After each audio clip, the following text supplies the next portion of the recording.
Hello, today's topic is ultra structure and functions of nuclear membrane. तो हमें इस topic में न्यूक्लियर मेम्ब्रेन स्टडी करना है। Nuclear membrane that mean nucleus. Nucleus कहाँ होता है? न्यूक्लियस होता है सेल के अंदर। It is a round ball inside the cell. तो इसमें हमें क्या स्टडी करना है? Look here, this diagram, this is electron microscopic structure. Electron microscopic structure. तो इसमें हमें इम्पोर्टेंट चीज़ें क्या देखना है? जैसे यहाँ हम लेबलिंग देखेंगे, outer nuclear membrane, this outer nuclear membrane, then inner nuclear membrane, और दो मेम्ब्रेन के बीच में जो स्पेस है that space is perinuclear space. So this things are important जो हमें अभी स्टडी करना है, देखना है। Outer nuclear membrane and inner nuclear membrane, और दो मेम्ब्रेन के बीच में जो स्पेस है that is a perinuclear space. Okay, then inside this, अंदर न्यूक्लियस के अंदर जो है that is called nucleoplasm. Nucleoplasm, और इस न्यूक्लियोप्लाज्म में क्या होता है? इसमें होता है न्यूक्लियोलस, मतलब न्यूक्लियस के अंदर भी छोटा बॉल होता है, एक छोटा nucleolus, and this is a chromatin. ये थ्रेड लाइक स्ट्रक्चर जो दिख रहा है दैट इज ए क्रोमैटिन, और ये सेल डिवीजन के वक्त ये कंडेंस होता है और इसके क्रोमोसोम बनते हैं। Okay, so this is chromatin. Nuclear membrane के आउटर स्ट्रक्चर पे ये राइबोसोम्स होते हैं, राइबोसोम्स और प्रोटीन सिंथेसिस। और इनर मेम्ब्रेन में ये जो होता है that is called fibrous lamina. Fibrous lamina ये भी हमें स्टडी करना है, fibrous lamina. And one more important thing is that this nuclear pore, nuclear pore, pore मतलब छेद, मराठी छिद्र। So the surface having the minute opening that is a nuclear pore. You can consider three-dimensional ball, और उसमें छोटे छोटे minute छेद, और एक छेद जैसे है उसे बोलते हैं न्यूक्लियर पोर। ऐसे कई सारे छेद होते हैं ये। सो हमें ये स्टडी करना है इसमें वीडियो में। तो again I repeat, outer membrane, outer nuclear membrane, inner nuclear membrane, perinuclear space, nucleoplasm, nucleus, this chromatin और chromosome, ribosomes outer, inner the fibrous lamina, and the छेद जो है minute opening that is a nuclear pore. Okay, now we continue this. The nuclear envelope is of two membranes, the outer and inner nuclear membrane along with many pores। जैसे हमने अभी देखा है nuclear envelope, ये जो nuclear envelope है double membrane, it is having outer and inner nuclear membrane along with many pores। pores मतलब छेद, minute opening in the surface that is a pore। Each pore contain a cylinder called annulus। अब ये जो पोर है, छेद, इसके अंदर एक सिलेंडर शेप वाला एक फिट होता है। सिलिंड्रिकल शेप आपको पता है, सिलिंड्रिकल शेप, इलोंगेटेड ओवल जैसे सिलेंडर, हमारा कुकिंग गैस का सिलेंडर जैसे होता है, that is a cylinder shape.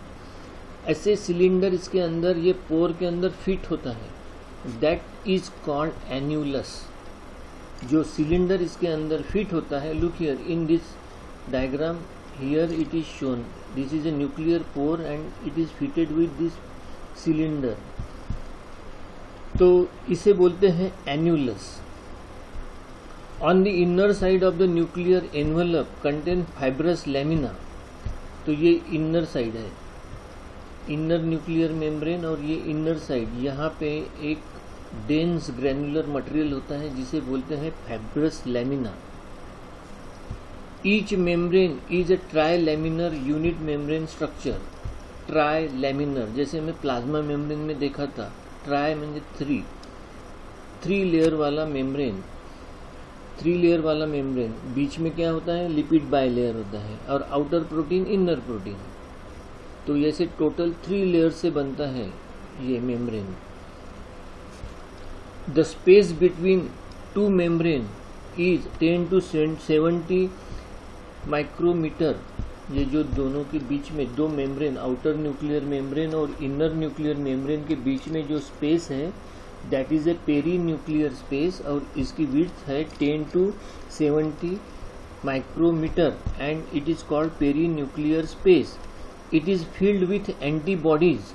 ये इम्पोर्टेंट है, ये जो स्पेस है इसके अंदर जो हमारे बॉडीज में एंटीबॉडीज बनती है against एंटीजीन through out the life, ये यहाँ स्टोर होती है एज ए एंटीबॉडीज और मेमोरी सेल्स वगैरह यहाँ स्टोर होते हैं। लिपिड ड्रॉपलेट्स होते हैं इसके अंदर। एंड आउटर मेम्ब्रेन जो है, ये outer membrane participate in the process of blebbing. Blebbing हमने देखा था। ब्लेबिंग मतलब ये आउटग्रोथ होती है ऐसे, और वो वहाँ से ऐसे ब्लेब्स निकलते हैं जिससे एंडोप्लाज्मिक रेटिकुलम बनता है। एंडोप्लाज्मिक रेटिकुलम से लेटर ऑन उससे बनता है गोल्गी कॉम्प्लेक्स। फिर गोल्गी कॉम्प्लेक्स से जो लेटरल पोर्शन कट होता है उससे बोलते हैं लाइसोसोम्स। तो ये जो प्रोसेस है ब्लेबिंग वाली, ये होती है आउटर न्यूक्लियर मेम्ब्रेन में। That is important. Why? Because ये ब्लेबिंग के प्रोसेस से ही एंडोप्लाज्मिक रेटिकुलम, गोल्गी कॉम्प्लेक्स और लाइसोसोम बनते हैं। ब्लेबिंग नहीं होता तो ये सेल्यूलर ऑर्गेनल्स नहीं बनते। Okay, so in the next slide, okay, this is the figure showing the outer nuclear membrane. This is a diagrammatic representation. This is not actual photograph. Actual photograph is this. This is high resolution electron microscopic photograph, जिसका resolution बहुत ज़्यादा है. तो इसमें ये nuclear pore दिख रहे हैं और ये अंदर के साइड में ये सिलेंडर्स दिख रहे हैं. ये डायग्रामेटिक रिप्रेजेंटेशन है. ये आउटर न्यूक्लियर मेम्ब्रेन और ये इनर न्यूक्लियर मेम्ब्रेन, और इसके बीच में जो ये स्पेस है that is a perinuclear space, और ये है न्यूक्लियर पोर. और न्यूक्लियर पोर के अंदर ये जो है ये सिलेंडर, ये है सिलेंडर. और cylinder actually pour is, cylinder के अंदर जो स्पेस है वो न्यूक्लियर पोर है.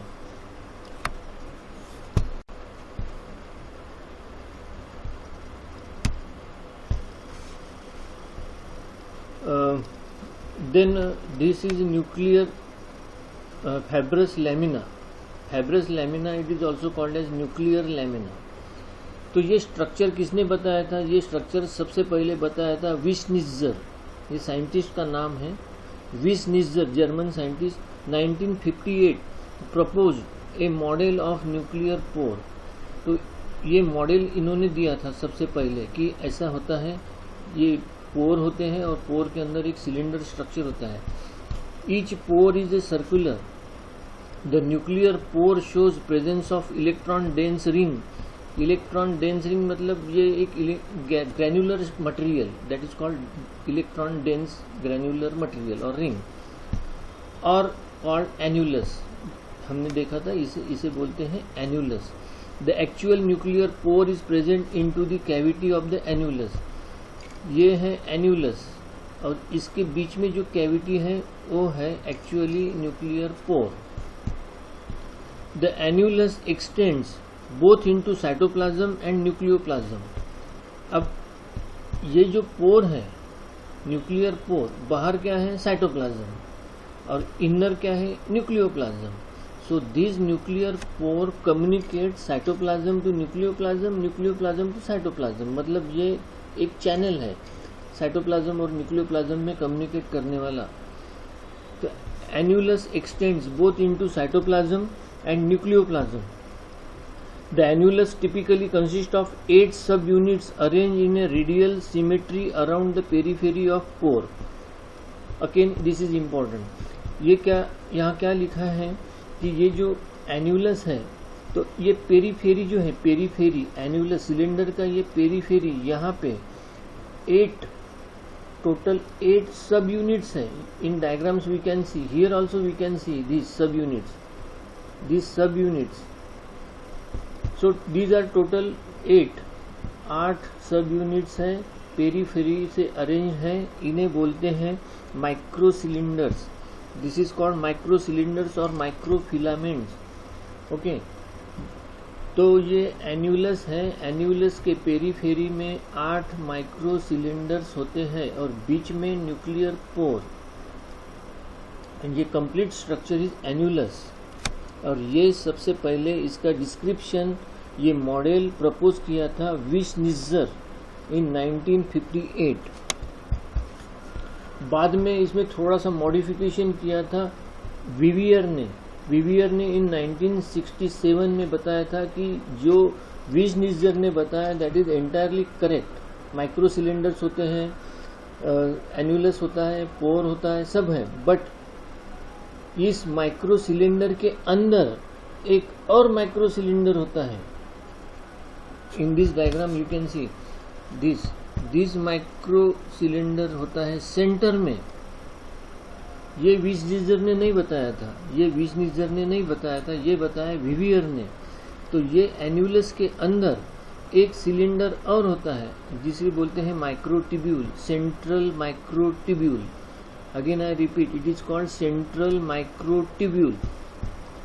और ये सेंट्रल माइक्रोट्यूब्यूल से ऐसे स्पोक्स निकलते हैं, 8 स्पोक्स, 8 माइक्रो सिलिंडर्स जो सराउंडिंग में पेरीफेरी में जो सिलिंडर्स है ना, उसे ज्वाइन होते हैं स्पोक्स.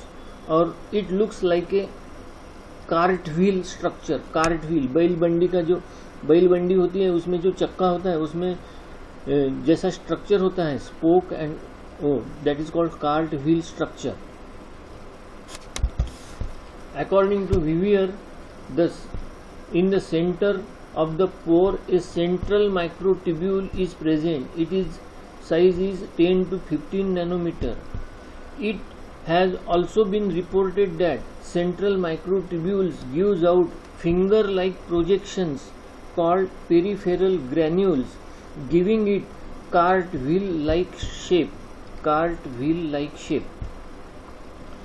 तो ये हो गया उस एन्यूलस का structure. Actually this topic is very difficult, but in a short I am trying to explain you. फिर इसके अंदर जो ये होता है fibrous lamina inside the inner membrane, this fibrous lamina जो अटैच होता है, इसके बारे में हम देखेंगे.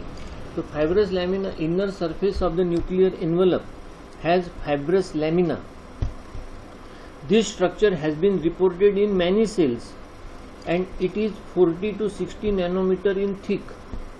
The fibrous lamina is composed of nucleic acid, nucleotides and other material like nitrogen bases, pentose sugar and phosphate. आपको पता है nitrogen base, pentose sugar and phosphate. अब नाइट्रोजन बेसिस जो है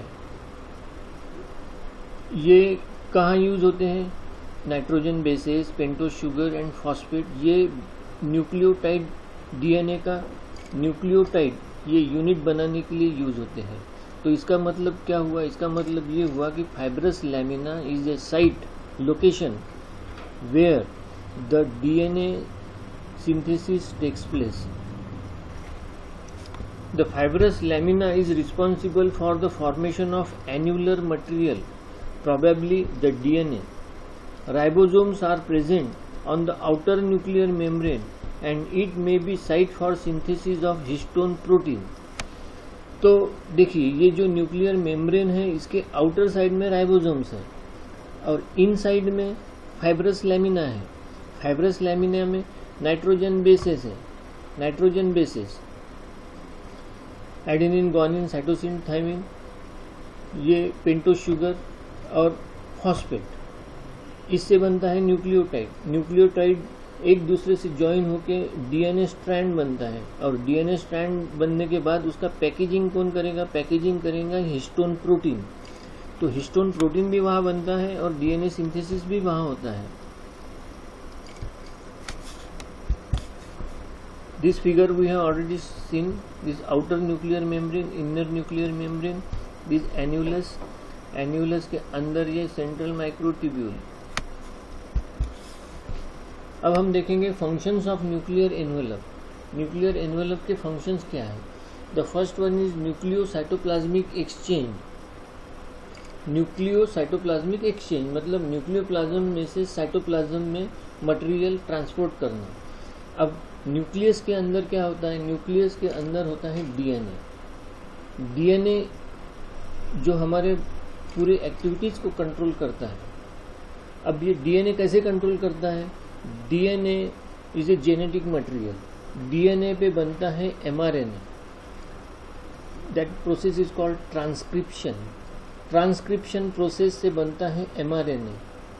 बाकी भी हम टीआरएनए और आरआरएनए भी बनते हैं, बट एमआरएनए और टीआरएनए और rRNA they produces the protein along with the ribosome.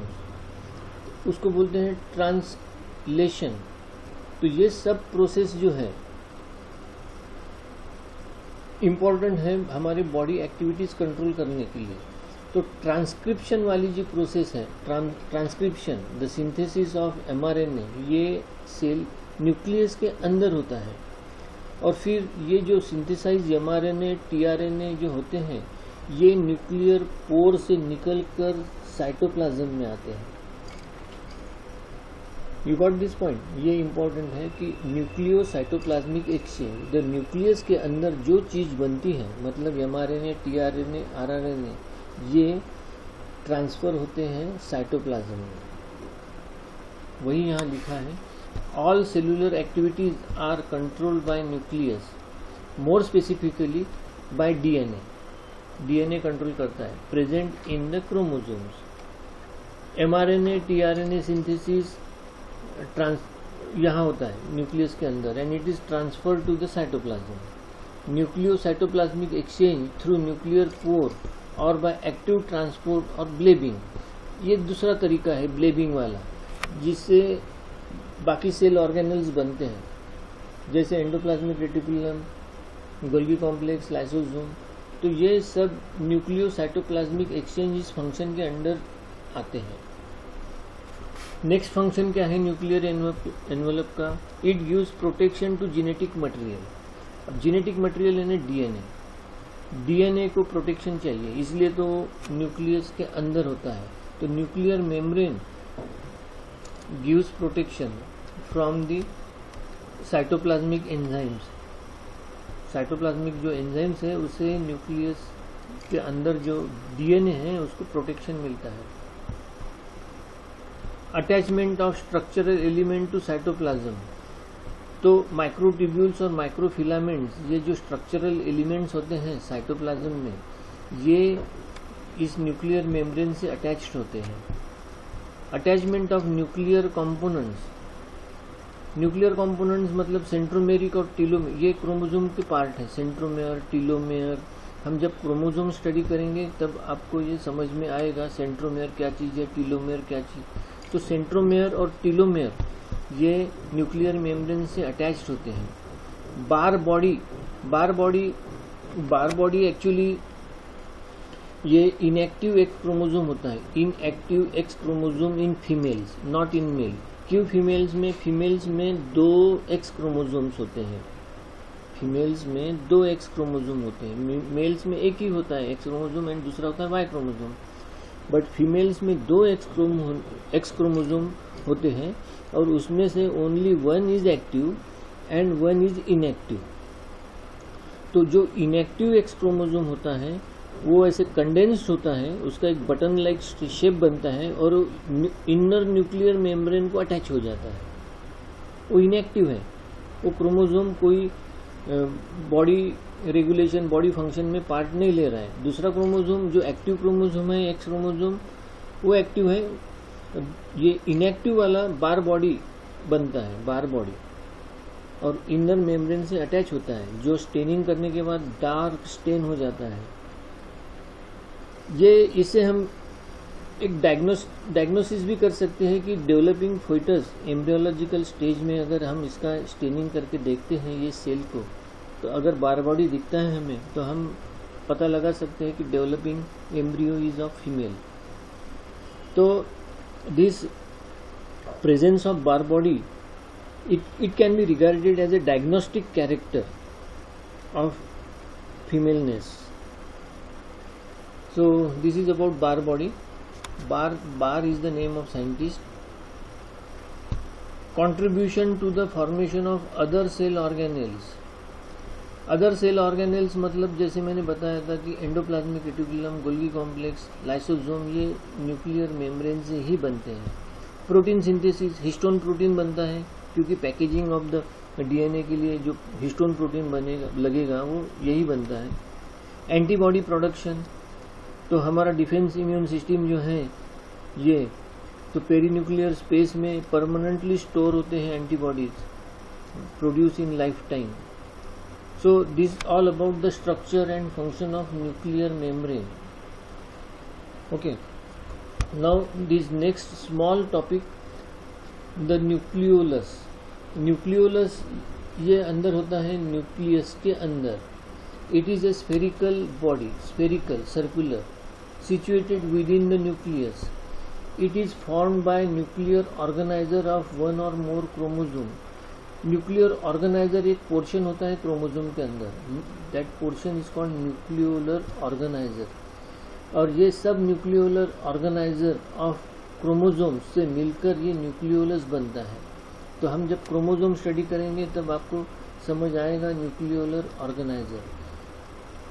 Ultra structure of nucleolus, it is consist of 4 components. अब ये 4 कंपोनेंट्स हैं। कौन से? द मैट्रिक्स, ये सेंटर में जो है ये मैट्रिक्स, और मैट्रिक्स में क्या होता है? Chromatin. DNA for the synthesis of mRNA, RNA, ये क्रोमेटिन है। दिस द फाइब्रिल, ये fibrils, this fibrils are mRNA molecules and ये granules, these are ribonucleoprotein granules. It contains protein and rRNA in the ratio of 2:1. These are the precursors of ribosome. इसका क्या मतलब हुआ कि ये nucleolus है, इसके अंदर 90% rRNA, ribosomal rRNA, ribosomal RNA, R stands for ribosome. Ribosomal RNA is produced in this nucleolus. और इसके अलावा यहाँ एक प्रोटीन बनता है, एमआरएनए पे एक प्रोटीन बनता है, that protein is called ribonucleoprotein. तो यहाँ 2 चीजें बनती हैं, राइबोन्यूक्लियोप्रोटीन एंड rRNA। अब ये दोनों चीजें इस प्रोपोर्शन में ज्वाइन होते हैं 2:1। 2 मतलब राइबोन्यूक्लियोप्रोटीन एंड 1 rRNA, और इससे बनता है राइबोसोम। राइबोसोम जो ये सेलुलर ऑर्गेनेल है ना, जो प्रोटीन सिंथेसिस में काम में आता है। तो ये राइबोसोम कैसे बनता है? राइबोसोम बनता है by the combination of ribonucleoprotein and rRNA। Functions, RNA production, it produces 70 to 90% cellular RNAs and 99% ribosomal RNA are produced in the nucleolus. Protein synthesis. In the nucleolus, mRNA synthesizes protein called ribonucleoprotein. मतलब again मैंने जो बताया था rRNA and ribonucleoprotein यहाँ बनते हैं, और इससे बनता है ribosome. Ribosome formation, ribosomes are synthesized by joining rRNA and ribonucleoproteins. So this is all about the structure and functions of nuclear membrane and nucleolus. Thank you.